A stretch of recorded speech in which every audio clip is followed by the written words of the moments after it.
Bismillahirrahmanirrahim. Assalamualaikum warahmatullahi wabarakatuh. Waalaikumsalam warahmatullahi wabarakatuh. Alhamdulillah alladzi faddala bani Adam bil ilmi wal amal ala jami'il alam wa salatu wassalam ala sayyidina Muhammad sayyidil arabi wal ajam wa ala alihi wa ashabihi nabi'al ulumi wal hikam. Allahumma ya muallim Adam wa Ibrahim allimna ilma ma yanfa'una wanfa'na bima 'allamtana wazidna faham. Alhamdulillah, malam Jumat ini kita melanjutkan kembali kebiasaan kita daripada menuntut ilmu, mempelajari ilmu fikih dalam mazhab Imam Syafi'i yang diambil daripada kitab Safinatun Najah karya Sayyidi Syekh Salim bin Abdullah bin Sumer. Telah masuk kita kepada babun najasati wa izalatiha, masih pada faslun fi mayathuru minan najasat, yakni fasal mengenai najis-najis yang bisa menjadi suci. Kemarin alladzi yathuru minan najasat salasun, yang bisa menjadi suci daripada najis-najis itu ada 3. Pertama apa? Al-khamru idza takhallalat binafsiha, yaitu khamar jika dia berubah menjadi cuka dengan sendirinya. Itu sudah di pertemuan sebelumnya. Yang asalnya najis itu tidak akan bisa menjadi suci. Najis tidak akan bisa menjadi suci. Lain hal dengan mutanajis. Kalau mutanajis dia bisa menjadi suci. Najis tidak bisa menjadi suci kecuali 3 hal berikut. Ya, salah satunya tadi adalah al-khamru idza takhallalat binafsiha, yakni khamar, arak, yang mana jika dia telah menjadi cuka dengan sendirinya. Yang nomor 3-nya nanti akan ada pendapat lain dari ulama. Jadi yang nomor 3-nya itu nanti ada ikhtilaf. Kita masuk kepada yang keduanya, yaitu wajildul maitati idza dubigha. Dan yang kedua adalah kulit bangkai jika dia telah disamak. Al-maitatu yang dimaksud bangkai di sini apa? Hiyal lati zalat hayatuha bighairi zakatin syar'iyyatin. Yang dimaksud daripada bangkai adalah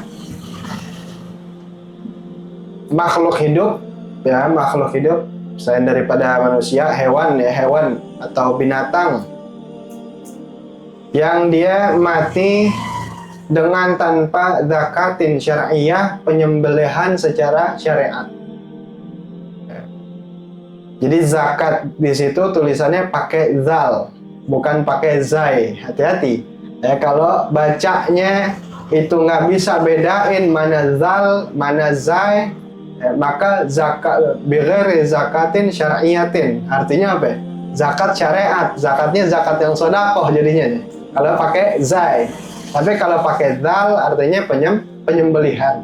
Yang dimaksud bangkai hewan yang tidak halal dimakan atau dikonsumsi. Hewan yang tidak halal dikonsumsi. Kedua, hewan yang tidak melalui proses penyembelihan. Ada 2. Pertama tadi apa? Hewan yang tidak halal dikonsumsi. Haram, hewan yang haram dikonsumsi. Yang kedua, hewan yang tidak melalui proses penyembelihan. Jadi ada kalanya hewan yang tidak halal dikonsumsi, sekalipun melalui proses penyembelihan, baca basmalah lagi 1000 kali, tapi yang disembelih apa? Timsah. Apa timsah? Buaya. Buaya, tahu buaya? Siapanya Pak Ayah dia? Buaya halal atau haram deh? Haram. 1000 kali orang baca basmalah tuh untuk menyembelihnya itu buaya. Atau katakan lain selain daripada buaya, apa ya? Macan, harimau. Harimau kan haram. Dia biar kata disembelih dengan cara syariat, tetap nggak akan jadi halal. Itu yang pertama. Kemudian yang kedua, hewan yang halal dikonsumsi sekarang, halal dikonsumsi seperti kambing, sapi, ya, tapi tidak melalui proses penyembelihan, maka sama jatuhnya dia bangkai. Jadi bangkai itu dua ya kriterianya. Binatang yang haram dikonsumsi, kemudian yang tidak melalui proses penyembelihan secara syariat. Nah, kemudian wadabak, yang dimaksud dabak di sini, dabgu atau tadi izadu billah, samak. Apa itu samak? Naz'ul fadalat biharrif walau najasan. Yang dimaksud dengan disamak adalah mengangkat daripada lemak-lemak yang ada pada kulit dengan benda yang pedas atau panas. Sekalipun benda yang pedas atau panas ini dia najis. Sekalipun najis, untuk menghilangkan lemak-lemak pada kulit. Itu samak tuh. Misalnya orang ngilangin lemak pada kulit kambing, yang kambing ini kagak disembelih dengan sembelihan syariat, berarti najis gak dia tuh? Gak disembelih dengan penyembelihan syariat, najis dia. Karena apa ya? Jatuhnya bangkai. Adapun masalah penyembelihan itu di kitab dicatat kitab mengenai penyembelihan ya. Tapi lazimnya kita tahu dulu nih, dia kambing misalnya nih, tapi tidak disembelih atau matinya itu bukan melalui proses penyembelihan secara syariat. Bangkai nggak dia maksudnya? Maksudnya dia kepada bangkai. Kemudian kulitnya itu bisa disamak. Walaupun dagingnya sudah jadi bangkai, kulitnya masih bisa disamak deh. Nah, disamaknya ini dikulitin. Kemudian ya kulitnya itu ada lemaknya tuh. Nah, lemaknya dari kulit itu dia dikeringkan, dibersihkan dengan cara apa ya? Ditaruhin tadi walau najasan, sekalipun benda yang pedas ini untuk menyamaknya dia dari benda najis. Ditaruhin apa ya? Maaf, tai burung merpati. Nah, kotoran daripada burung merpati. Ya. Dia katakanlah dia panas tuh. Nah, di lumurin tai merpati di kulit apa ya? Bangkai tadi. Apapun bangkainya, pokoknya dia bangkai. Yang aslinya dia najis, bangkai aslinya najis, tapi dia bisa hilang najisnya, bisa menjadi suci dengan proses di antara tadi adalah disamak. Jadi dengan benda pedas apapun. Ya. Wal hirif, yang dimaksud hirif tadi naz'ul fadalat bihirif. Hirif di sini mayalza'ul lisana bihirafatihi kal garzi. Yang dimaksud hirif, benda pedas atau panas tersebut adalah ya apa yang menyengat di lidah. Menyengat di lidah ya.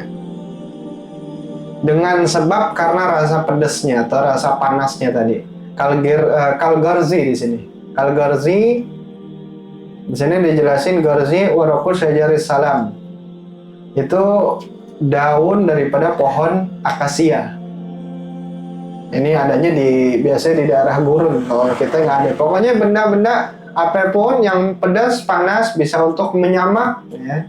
Nah, kulit daripada bangkai tadi yang harusnya dia najis ya, karena bangkai itu najis, nggak usah ngomongin kulitnya, pokoknya bangkai satu tubuh semua najis kecuali kulitnya kalau dia disamak. Nah, ini merupakan juga apa ya? Karunia dari Allah Subhanahu wa taala untuk umat Nabi besar Muhammad SAW. Karena bayangin misalnya ada kambing, kambingnya punya Haji Doni, siapa itu nggak tahu deh pokoknya dia peternak kambing aja. Salah satu dari kambingnya nggak banyak sih, 10 mati, berarti salah 10 nih mati kambing. Nah kan dijual kagak bisa tuh, udah jadi bangkai, matinya mati mendadak, hanya sakit. Tapi masih bisa apa ya? Dimanfaatkan kulitnya. Begitupun hewan-hewan yang lain. ular, ya. Apalagi buaya, harimau, beruang, berduit. Hah? Beruang, berduit. Apalagi? Bangkai ya, apalagi hewan yang kulitnya bisa dimanfaatin. Rusa, kijang. Dia masih bisa dimanfaatkan kulit. Wal mana anna saniya minas salasati allati tabhuru bil istihala. Makna daripada yang kedua dari 3 hal yang dapat menjadi suci dengan perubahan istihalah. Bendanya sama masih ya. Ya seperti khamar kemarin, jika jadi cuka, khamarnya masih sama tuh. Yang berubah jadi cuka dia sama, beda sifat. Kemudian sama di sini juga. Dia masih bangkai, kulitnya itu kulit daripada bangkai, tapi menjadi suci bil istihalah dengan perubahan secara hakikat atau secara sifatnya berganti daripada sifat najis menjadi sifat suci. Jildul maitati idza dubiga, yaitu kulit bangkai jika dia telah disamak, fayathuru zahiruhu wa batinuhu. Maka jika telah kulit bangkai tadi disamak, dia menjadi suci baik zahirnya itu kulit maupun batinnya itu kulit. Wa zahir inda Ibnu Hajar, yang dimaksud zahir di sini menurut pendapat Imam Ibnu Hajar apa? Malagahu ad-dabiq, apa yang menghadap daripada orang yang menyamak tersebut. Jadi kalau orang nyamak, nah dia ngelihat nih di apa namanya nih, di hadapannya nih. Nah itu dia namanya zahir. Begitu juga kalau dibalik. Kalau dibalik tuh sama, zahir juga dia. Itu namanya zahir. Pendapat Imam Ibnu Hajar seperti itu. Jadi yang dimaksud zahirnya, bagian luarnya adalah apa yang menghadap oleh si penyamak. Wal batin, yang dimaksud batinnya apa? Malam yulagihim min ahadil wajhin au ma bainahuma. Menurut pendapat Imam Ibnu Hajar, yang bagian batinnya, bagian tidak terlihatnya apa ya? Apa yang tidak terlihat daripada 2 sisi tersebut. Ya kan 2 sisi tersebut tuh. Nah bagian dalamnya tuh antara 2 sisi, ya itu disebutnya batin. Nah, wa inda Ramli, sedangkan pendapat Imam Ar-Ramli, yang dimaksud zahirnya adalah ma zahara min wajhi.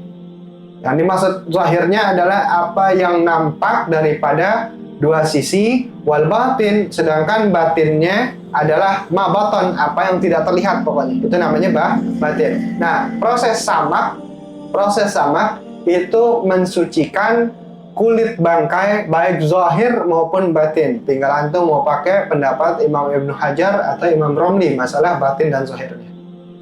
Nah, amma sya'ru, kemudian adapun bulu daripada alladzi 'alal jildi, bulu daripada kulit tersebut bagaimana bulunya?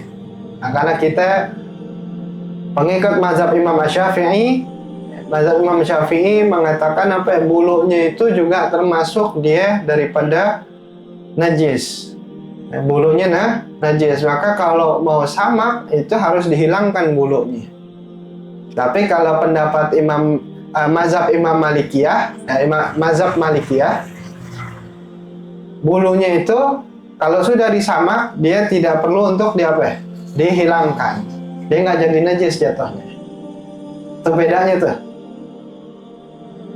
Makanya kebanyakan kalau daerah-daerah mazhab Imam Maliki itu dia bisa ngoleksi kulit daripada hewan buruan. Tapi kalau mazhab Imam Syafi'i harus dihilangkan. Jadi kalau kulit harimau itu kan mahal bulunya itu. Ya. Kulit apa lagi? Beruang. Yang mahal bulunya itu. Ya, setelah disamak tadi. Nah sekarang udah disamak bulunya, kita belajarnya mazhab Imam Syafi'i, kemudian masih ada nih bulu-bulunya nih. Nah bagaimana itu? Susah banget dihilanginnya. Apakah benar-benar harus hilang? Benar-benar seperti baju yang nggak ada bulunya sama sekali, atau seperti kertas? Falayat huruf bidabak, maka bulu-bulu itu yang ada di kulit dia tidak bisa menjadi suci dengan disamak, illa kecuali in kana galilan, jika bulu-bulunya itu memang tersisa hanya sedikit. Fayathuru tab'an lahu 'inda Ibnu Hajar, maka dia menjadi suci ikutan dengan kulit seluruhnya yang disamak. Sisa-sisa bulu yang masih sedikit itu, apalagi dia yang susah untuk dihilangkan. Menurut pendapat Imam Ibnu Hajar, bulu-bulu tersebut ikut menjadi suci. Itu pendapat Imam Ibnu Hajar. Wa qala Ramli, sedangkan pendapat kaulnya Imam Ramli, la yathuru mutlaqan, tidak benar-benar menjadi suci, tapi yu'fa 'anil galili minhu, tapi dimaaf daripada sisa bulu yang sedikit itu.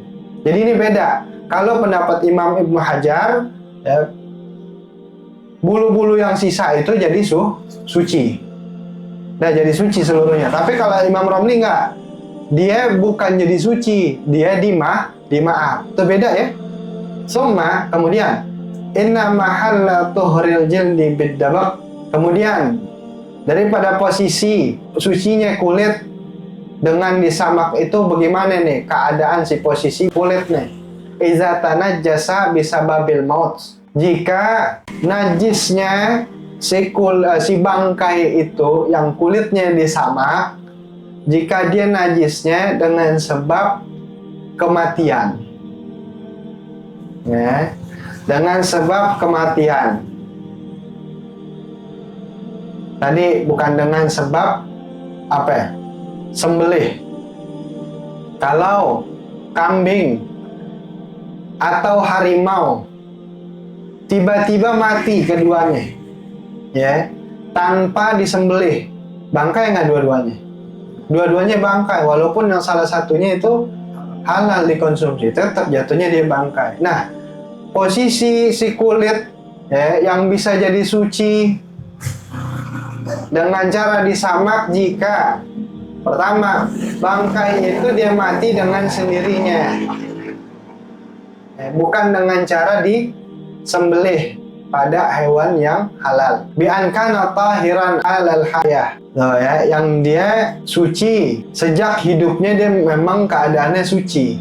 Artinya ada hewan yang dia awalnya sudah najis, bukan hewan yang seperti itu.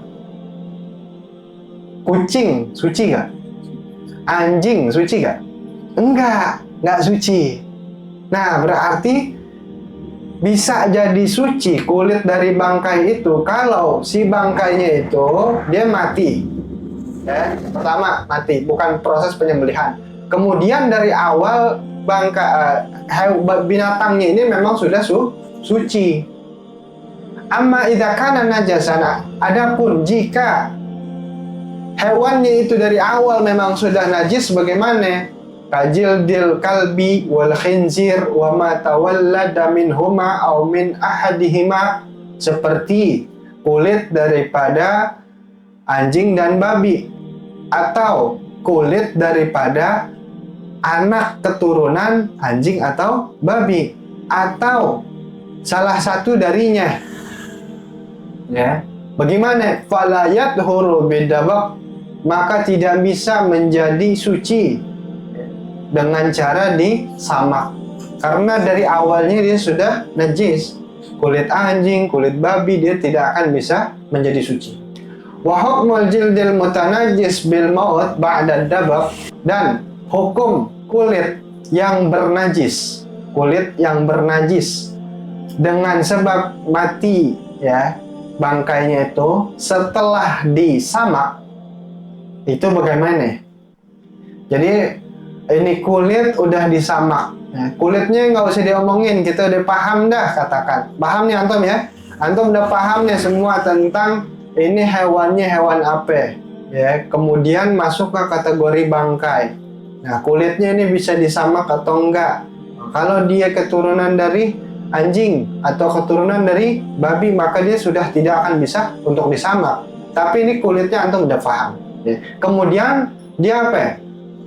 Bernajis, maka si kulit ini mutanajis dia. Kulitnya mutanajis sekarang. Ini udah nggak usah ngomongin najisnya lagi nih.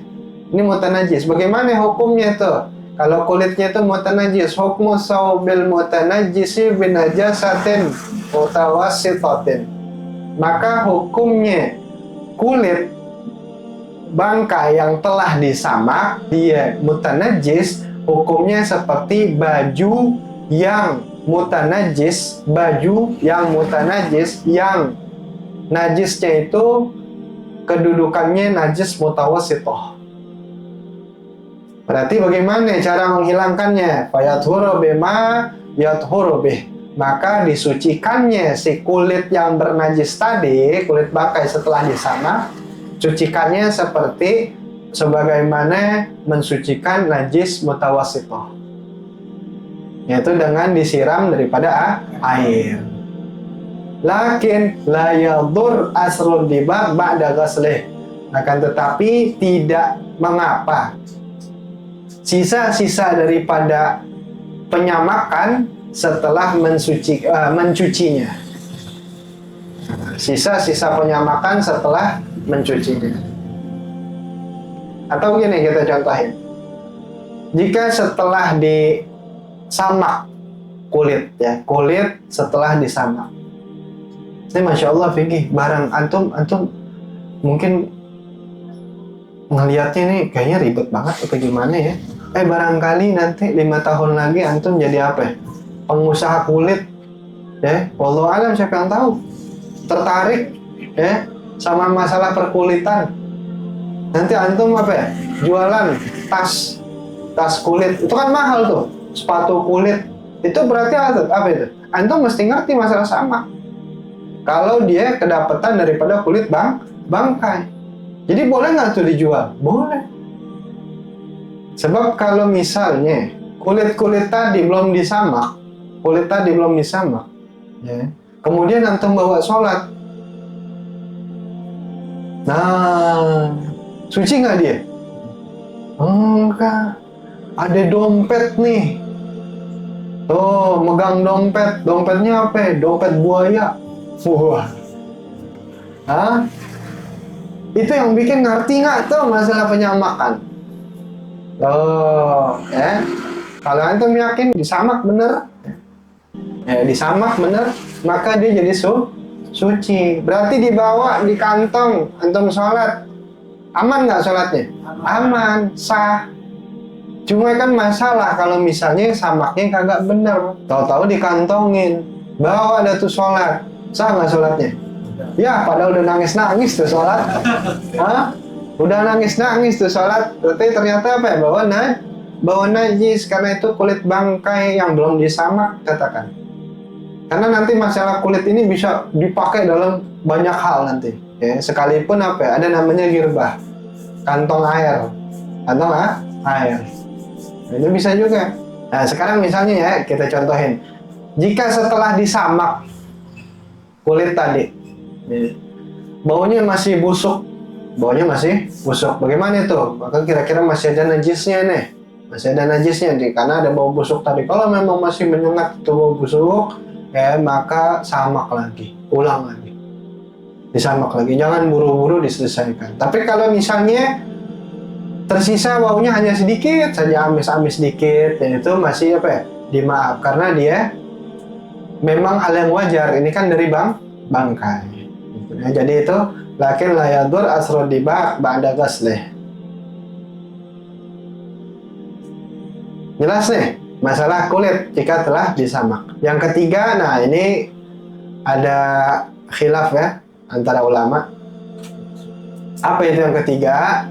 Wa ma sara hayawanan, dan bangkai yang berubah menjadi makhluk baru. Al-mana anna salisa minas salasatil lati tathuru bil istihalah. Makna yang ketiga daripada 3 hal yang dapat menjadi suci daripada najis dengan perubahan istihalah. Apa? An-najasatul lati istahalat hayawanan kal maitati idza sarat dudan. Jika ya ada najis daripada bangkai, kemudian bangkainya ini keluar makhluk baru, namanya cacing atau belatung. Nah, belatungnya ini gimana posisinya nih dia si belatungnya? Apakah dia najis ya atau bukan? Ngerti maksudnya? Jadi kan itu bangkai. Bangkai najis kan ya? Najis. Kemudian ada belatung dari itu bangkai. Kalau belatungnya itu dari si bangkai, ya dari si bangkai, jadi daging misalnya nih ngomong daging tadi bangkai itu, tahu-tahu apa ya? Soro hayawanan. Dia berubah tuh di antara dari daging-daging itu jadi makhluk baru. Maka dia jatuhnya apa ya? Suci. Karena kan awalnya dari najis, dari bangkai. Bangkainya kan najis, tapi nongol hewan baru. Ya, itu jadinya suci. Nah, masalahnya di situ. Wa nadhara ba'dhum fi hadza salis bi ihtimali kaunil hayawani makhluqan fiha la minha. Dan ya, pendapat dari sebahagian ulama di bagian yang ketiga ini itu nggak bisa dijadikan pegangan, nggak bisa dijadikan pegangannya sebahagian pendapat ulama. Kenapa? Karena keadaan si makhluk baru ini fiha la minha, makhluknya itu di dalam bangkai, bukan dari bangkai. Paham nggak? Nah, ini sebagian ulama pendapat. Jadi belatungnya itu belum tentu terciptanya dari si bangkai, tapi bisa jadi terciptanya di dalam bangkai. Ngerti nggak? Kalau dia dari bangkai, berarti tadi tuh daging yang tiba-tiba jadi belatung. Tapi kalau terciptanya di dalam bangkai, kali ada lalat lewat, kemudian nelor, atau emang sebelumnya ada apa ya? Ada parasit yang jadi makhluk baru dan semacamnya. Nah, makanya ini terjadi apa ya? Perbedaan pendapat. Dol, maka ada kaul bagaimana mengatakannya? Fala yahsunu tamsilu bih, maka nggak elok ya, nggak elok untuk mengambil perumpamaan yang ketiga ini. Nah, jadi ini yang ketiga menjadi khilaf. Yang kedua yang patennya ada tuh. Pertama, apa tadi? Apa yang kemarin? Al-khamru idza takhallalat binafsiha. Khamar jika dia telah menjadi cuka dengan sendirinya. Yang kedua, wajildul maitati idza dubigha. Kulit bangkai jika dia telah disamak. Dan yang ketiga, ini menjadi khilaf, yaitu wama sara hayawanan, dan bangkai yang menjadi makhluk baru. Ini tiga daripada alladzi yathuru minan najasat, yaitu hal-hal yang dapat menjadi suci daripada najis-najis. Udah berapa menit ya kita? Setengah jam. Berarti insya Allah lanjutannya tentang anwa'in najasat, yaitu jenis-jenis daripada najis-najis. An-najasatu salasun mughalladzatun wa mukhaffafatun wa mutawassitatun. Najis-najis itu ada tiga, ya, ada tiga, yaitu mughalladzah, mukhaffafah, dan mutawassitah. Tiga ini adalah dari karena cara mensucikannya. Mughalladzah artinya berat, mutawassitah artinya tengah, sedang, mukhaffafah artinya ringan. Tiga ini dinamakan demikian, berat, ringan, sedang, itu bukan karena efeknya, karena dampaknya, tapi karena cara pensuciannya. Efeknya, dampaknya dari ketiga jenis najis ini dia sama. Apa? Sama-sama menghalangi seorang untuk melaksanakan sholat. Sama-sama menghalangi sahnya sholat. Jadi dinamakan berat, sedang, atau ringan itu bukan karena dampak, mengakibatkan apa dia berat, sedang, atau ringan. Enggak, tapi karena cara mensucikannya. Itu insya Allah lanjutannya di pertemuan berikutnya. Mudah-mudahan sedikitnya bermanfaat. Wa bisyril Fatihah. A'udzubillahi minasyaitonir rajim. Bismillahirrahmanirrahim.